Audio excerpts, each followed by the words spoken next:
भाई साहब, जिस तरह से आप शिक्षा प्रदान करते हैं ना, उस तरह अगर आपको ये समझाना होता कि ये इलेक्ट्रॉन क्या होता तो कैसे समझाते? ये सख्त है एकदम। हाँ। ठीक है, तो ये चक्कर पकड़ नहीं करते हैं इधर उधर।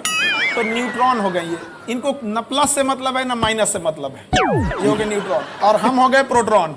ये दोनों एक साथ रहते हैं न्यूक्लियस में, तो हम एक साथ बैठे हैं। हम है प्लस, जितना हम प्लस है ना ताकत में, आप हैं इलेक्ट्रॉन उतना ही माइनस में है। अब हम चाहेंगे आपको खींचे, आप चाहेंगे हमको खींच ले, बस दोनों दम लगाएंगे तो आप ऐसे घूमने लगेंगे। ये बहुत बढ़िया।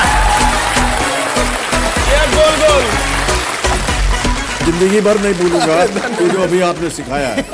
ये किसी किताब में नहीं लिखा होगा ये जो आपने आज हमको पढ़ाया। वाह क्या बात है, बहुत खूब। जितने सब बैठे हैं यहाँ पर सख्त लौंडा टी शर्ट पहने हैं। सर इसकी कहानी क्या है? सर ये एक आंदोलन है सर। क्या है कि जैसे आप हैं, आप जैसे माशाल्लाह से इतने हसीन आदमी हैं आप जब कहते हैं कि हम जा खड़े हो जाते हैं, वहीं से लाइन शुरू हो जाती है। एक सिरा जहाँ लाइन खत्म होती है वहाँ हम लोग हैं सर। अच्छा। एक होता है कि आप गरीबी में, एक होता है साहब कि आपके पास खाना नहीं है। अगर आप इसी में कहते हैं कि साहब हमारा तो रोजा है, हमने उपवास रखा हुआ है, वही है सर सख्त लौंडा। अरे भाई साहब क्या बात कही है आपने। सर देखिए ऐसे एक शेर लिखा है इसके लिए एक बार ऐसा कि तेरे जाने के बाद जो मैं रह जाऊंगा वो मुझसे तो नहीं संभलता, इसलिए पत्थर कर लिया है दिल को, अब कहीं नहीं पिघलता। वाह वाह।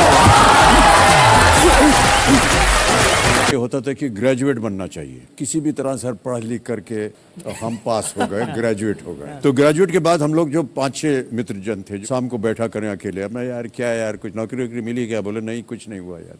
एक दिन क्या हुआ, एक लड़का था वो बोला यार हम बताएं आपको हमारा प्रॉब्लम क्या है। हमारा प्रॉब्लम है ये कि हमारे बाप ने हमको पैदा क्यों किया था। सर हमको लगा कि ये जो लौंडा है ये सही बोल रहा है। तो जिंदगी में पहली बार और आखिरी बार बाबूजी के सामने गया मैं और उनको हमने बोल दिया कि आपने हमको पैदा क्यों किया था।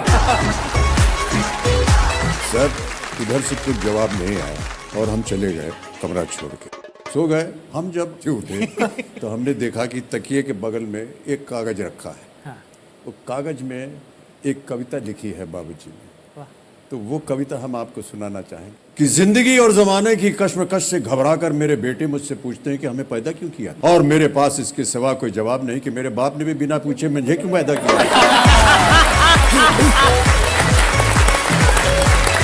और उनके बाप ने बिना पूछे उन्हें, और उनके दादा ने बिना पूछे उन्हें। जिंदगी और जमाने की कश्मकश पहले भी थी, आज भी है, शायद ज्यादा। तुम ही नई लीक रखना, अपने बेटों से पूछ के उन्हें पैदा करना।